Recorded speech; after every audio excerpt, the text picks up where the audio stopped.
En la lluvia tardía, la palabra de Dios predice, ¿verdad?, que habrá un reavivamiento espiritual en estos últimos días y que el Espíritu Santo será derramado como se derramó en el tiempo del Pentecostés. Con ese mismo poder será derramado el Espíritu de Dios.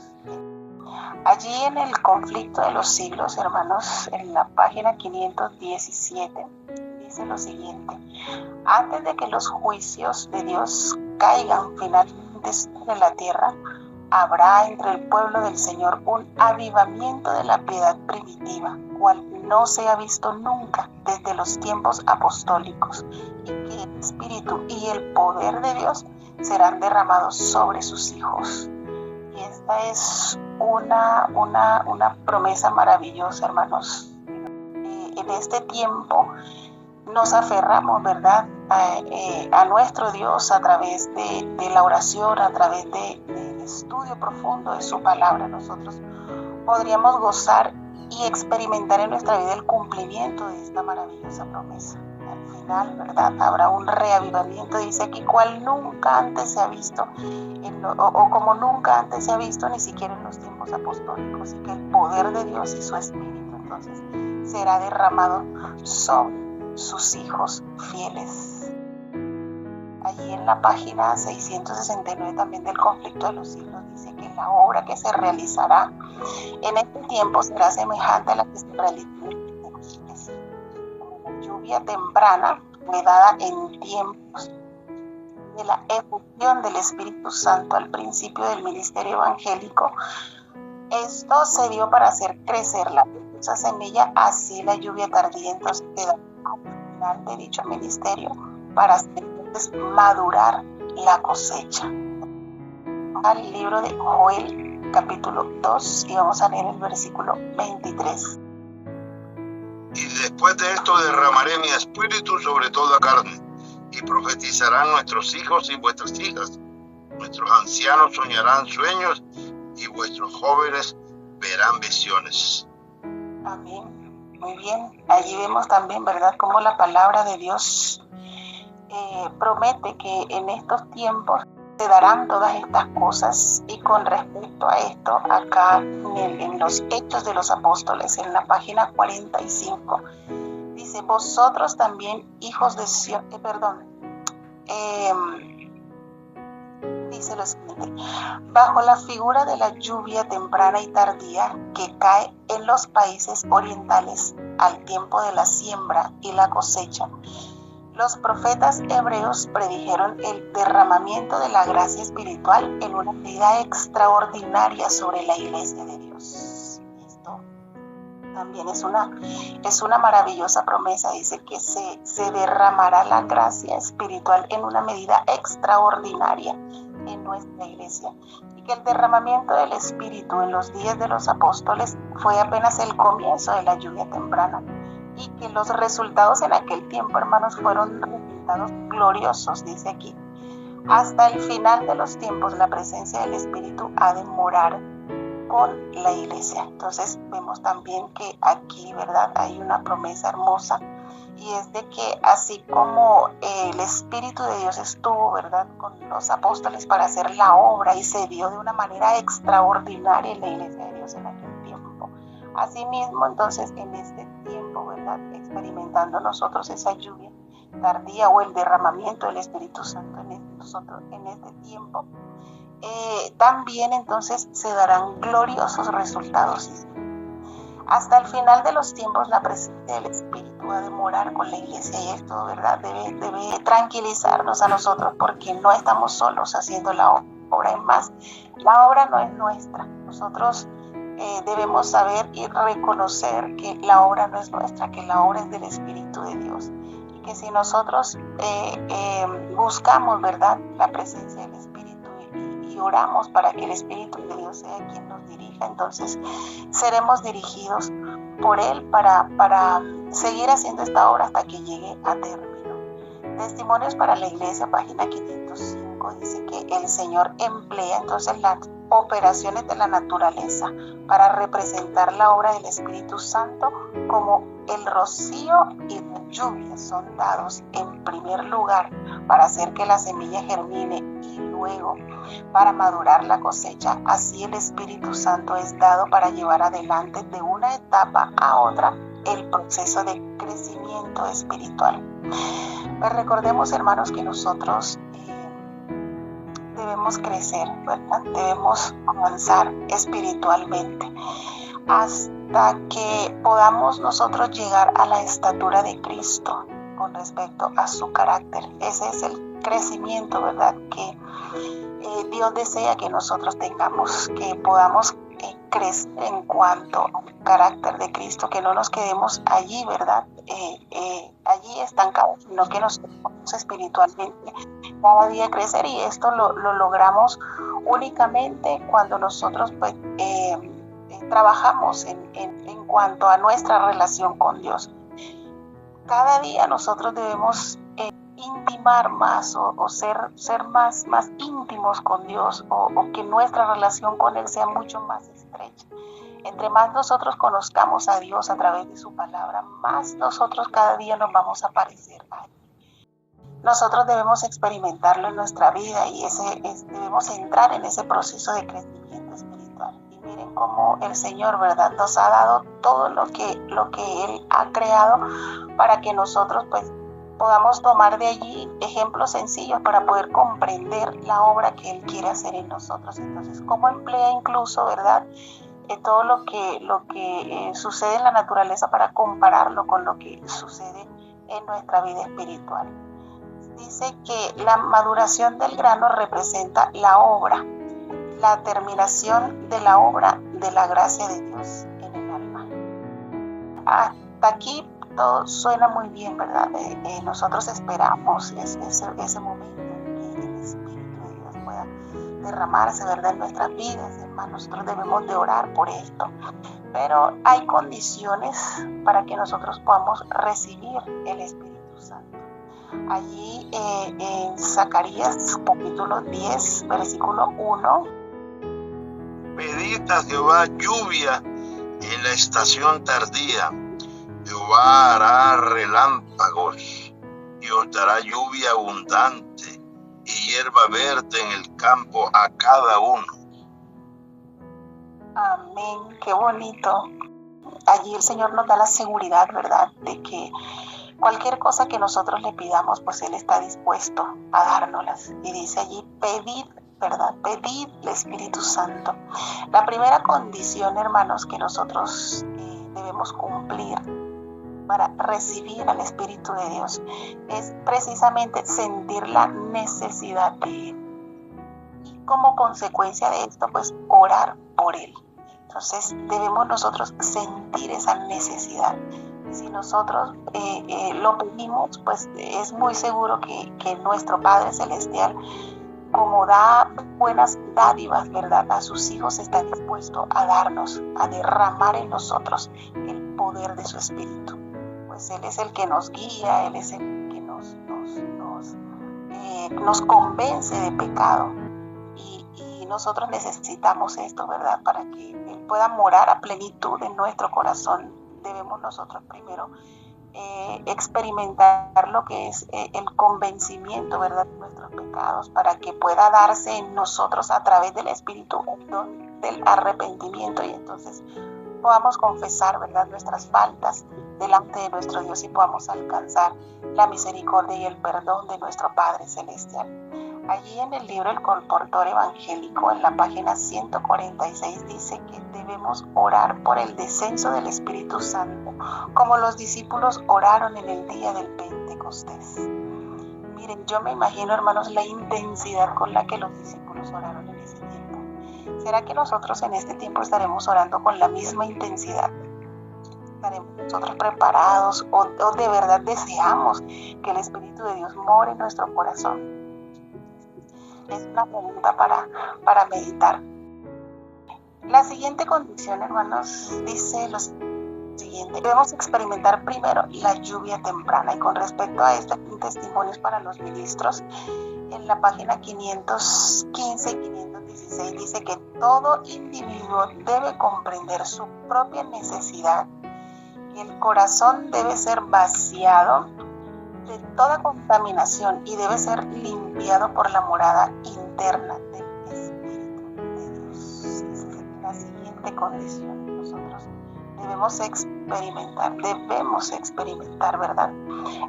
Dice aquí la lluvia temprana primero para luego experimentar entonces la lluvia tardía. Y dice allí muy claramente, testimonios para los ministros, que cada uno, que cada uno de nosotros debemos comprender nuestra propia necesidad del corazón, y que el corazón debe ser vaciado de toda contaminación y que debe ser limpiado por la morada interna del Espíritu Santo. Por eso es importante que pidamos el Espíritu de Dios, porque Él es el que nos convence de pecado. Una vez que nos convence de pecado, entonces nosotros vamos a ir, ¿verdad?, a los pies del Señor, vamos a ir allí a los pies de la cruz, deseando ser limpiados, deseando ser descontaminados de cualquier cosa que nosotros tengamos en nuestro corazón. Incluso, hermanos, yo creería que hay muchas cosas que nosotros no conocemos de nosotros mismos, que al experimentar el tener el Espíritu de Dios o el ser llenos del Espíritu de Dios, el mismo Espíritu se impone la verdad de darnos a conocer aquello que quizás nosotros puede ser que ni sabremos que teníamos, ¿verdad? Entonces es importante que nosotros pidamos que el Espíritu de Dios nos llene para que podamos ser limpiados, ¿verdad?, a través de la sangre del Señor Jesús. Nosotros sabemos que es a través, ¿verdad?, de su sangre que somos limpiados, y entonces al experimentar tener el Espíritu de Dios, Él mismo nos va a guiar, Él mismo nos va a llevar a los pies de la cruz para que nosotros podamos tener en nuestro corazón ese deseo intenso de ser limpiados de cualquier contaminación que tengamos, hermanos. Cualquier cosa que haya en nuestro corazón que no agrada al Señor de nosotros, lastimosamente eso es tropiezo para que el Señor siga haciendo su obra en nosotros y también pueda hacer la obra en otras personas. Pues la obra no es solamente predicar, no es solamente cantar, la obra no es solamente dar estudios bíblicos, la obra es precisamente, ¿verdad?, también que nosotros podamos ser limpiados y que nosotros podamos seguir siendo edificados a través del Señor Jesús, para que en otros corazones también pueda darse la obra de limpieza o de descontaminación del corazón. La siguiente condición, hermanos, vamos a mirar qué dice Filipenses capítulo 2, versículo 13. Porque Dios es el que en vosotros produce así el querer como el hacer por su buena voluntad. Amén, amén. Saben, hermanos, esta es una promesa alentadora, esta es una promesa esperanzadora, porque a veces nosotros tendemos a bajar la guardia, ¿verdad? A veces tendemos a desanimarnos porque a lo mejor nos hemos hecho la idea de que somos nosotros los que estamos haciendo la obra y que le hablamos a las personas y les decimos y les damos el mensaje, pero parece que no pasa nada. Y resulta, hermanos, que dice allí claramente que el que produce, ¿verdad?, el querer como el hacer por su buena voluntad en el corazón es nuestro Dios. Entonces, no solamente vamos a llevar un mensaje, no solamente vamos a dar un estudio, no solamente vamos a predicar, no solamente vamos a cantar, solamente vamos a hacer la obra así de esta manera, sino que también esto debe ir acompañado de mucha oración, reconociéndonos nosotros que es el Espíritu de Dios quien hace la obra, que es nuestro Padre Celestial a través de su Espíritu el que hace la obra y el que produce el querer como el hacer por su buena voluntad en el corazón. El deseo de todas las gentes es lo siguiente: es una promesa de Jesús el don del Espíritu a su iglesia, y no podemos emplear al Espíritu, sino que más bien Él es quien nos emplea a nosotros, ¿verdad? Entonces, es una promesa del Señor Jesús que el don del Espíritu se le dará a su iglesia. Es que cuando nosotros oremos por el Espíritu de Dios, oremos, ¿verdad?, con la seguridad de que ya el Señor Jesús nos dio esta promesa y que lo recibiremos si nosotros se lo pedimos de manera insistente, pedir el Espíritu de Dios para que se derrame en cada uno de nosotros. La siguiente condición, hermanos, está allí en el libro de Hechos, capítulo 2, versículo 1. Hechos, capítulo 2, versículo 1. Cuando llegó el día de Pentecostés, estaban todos unánimes juntos. Amén. La siguiente condición, hermanos, tiene que ver mucho con eliminar de entre nosotros las divisiones. Cualquier situación, hermanos, que pase entre nosotros, que haga que nosotros nos dividamos, ¿verdad?, con nuestros hermanos, o que tengamos diferencias.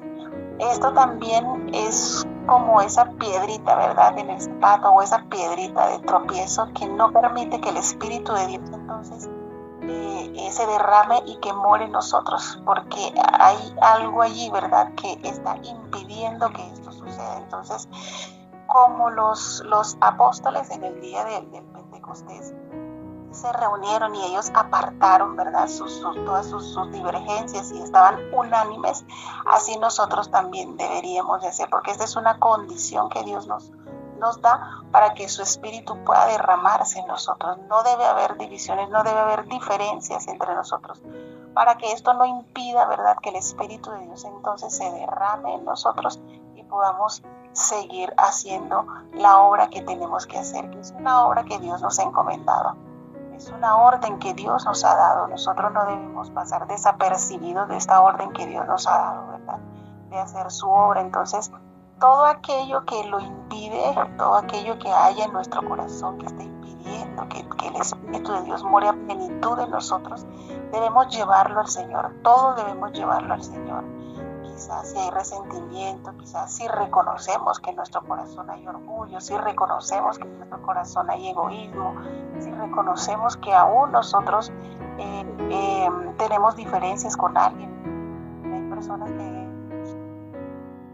pero que nosotros debemos saber que si llevamos todo lo que siente nuestro corazón al Señor Jesús, Él nos ayudará, ¿verdad?, para que esas cargas que nosotros tenemos podamos depositarlas en Él, y entonces Él pueda darnos esa paz, esa tranquilidad que nosotros necesitamos para que entonces el Espíritu de Dios pueda morar en nosotros. Santiago 5, versículo 16, allí está la otra condición, y es la última condición que se nos menciona para recibir el Espíritu de Dios. Confesaos vuestras ofensas unos a otros y orad unos por otros para que seáis sanados. La oración eficaz del justo puede mucho. Amén, amén.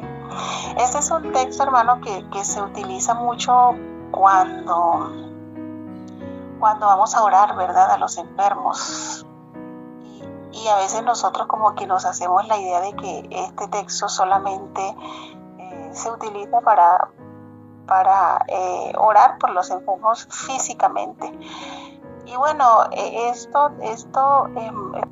tiene algo mucho más profundo, y es que una vez que el pecado entró al mundo, pues nosotros fuimos contaminados con ello, y se podría decir que nosotros estamos enfermos, ¿verdad?, de pecado. Entonces, el Señor desea que no solamente seamos sanados a través de Él físicamente, sino que especialmente desea que nosotros seamos sanados a través de Él espiritualmente.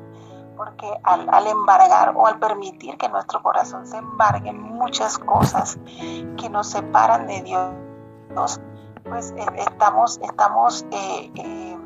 por decir así, enfermos, ¿verdad? Y debemos ir al Señor para que el Señor entonces, a través de esa limpieza que Él desea hacer, a través de la sangre del Señor Jesús en nuestro corazón, entonces Él pueda darnos la sanidad que nosotros necesitamos, y así de esa manera pues recibir su Espíritu. Allí en Palabras de Vida del Gran Maestro, en la página 145, dice que ningún hombre puede despojarse del yo por sí mismo.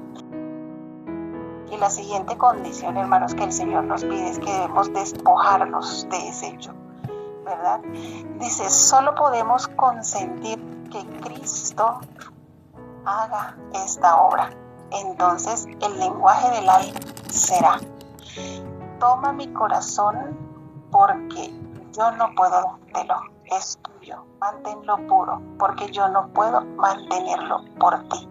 Sálvame a pesar de mi yo débil y hazme semejante a Cristo. Modélame, fórmame, elévame a una atmósfera pura y santa donde la rica corriente de tu amor pueda fluir por mi alma. Qué bonito es experimentar esto, ¿verdad? E ir al Señor en oración con todo el deseo y con toda la disposición de ser despojados de ese yo, ¿verdad? Dice aquí que cuando esto sucede, hermanos, de nuestro corazón, entonces fluirán estas palabras: toma mi corazón, Señor, yo no puedo dártelo porque no me pertenece, es tuyo. Entonces, con sinceridad debemos ir al Señor y entregarle nuestro corazón. Nosotros quizás, hace mucho tiempo, quizás hace muchos años, ya le hemos entregado nuestra vida al Señor, pero le hemos entregado el corazón. Estamos nosotros dispuestos a entregarle el corazón para despojarnos de ese yo y que entonces podamos recibir el precioso don del Espíritu Santo. Dice que debe haber aquí una necesidad de salvación, porque se expresa así de esta manera: sálvame a pesar de mi debilidad y hazme semejante a Cristo. Esto debe ser un anhelo. El ser semejantes a Jesús debe ser un anhelo, o el más grande anhelo de nuestro corazón. Así como nosotros pues, muchas veces anhelamos, ¿verdad?, cosas, o anhelamos que el Señor resuelva nuestras dificultades, nuestros problemas, y vamos allí, caemos de rodillas anhelando, ansiando que el Señor nos ayude en el momento, nos socorra en el momento en que lo necesitamos. Pues yo creo que nuestra necesidad más grande o lo que más nosotros debemos desear es ir a los pies del Señor y pedirle que nos haga cada día más semejantes a Jesús. Y esto solamente podemos experimentarlo así, hermanos, estudiando la palabra de Dios. Ella es la que nos muestra, la que nos habla de Él y la que nos ayuda, ¿verdad?, a través del Espíritu Santo, a que nosotros pues podamos ser cada día más semejantes al Señor Jesús. Me dice aquí: fórmame, elévame una atmósfera pura y santa donde la rica corriente de tu amor pueda fluir por mi alma. Que esta sea nuestra oración, hermanos, que cada día nosotros podamos dejar morir ese yo y que el Señor Jesús siga creciendo en nosotros. Por último, dice aquí que debemos aprovechar cada oportunidad que Dios nos da para ponernos en el canal de la bendición.